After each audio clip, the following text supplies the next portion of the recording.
Hi, I am Muhammad, an Excel expert.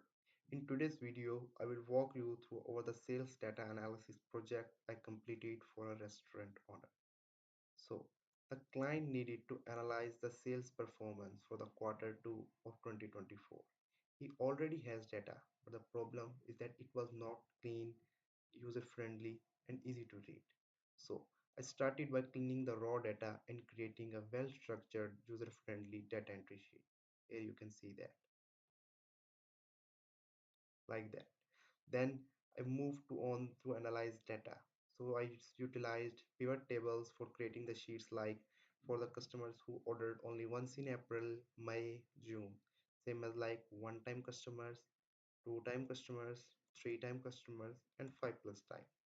I also utilized Excel formulas and Excel built-in filter functions for creating sheets like purchased in April only, purchased in May only, and so forth. Here you can see where I utilize the formulas. Same as like that, I utilize Excel built-in filter functions for mapping out these names. Same for things that are applied in new customers in my sheet, repeat customers in my, like that. One of the biggest challenge in this project is to keep the sheet compact and clean.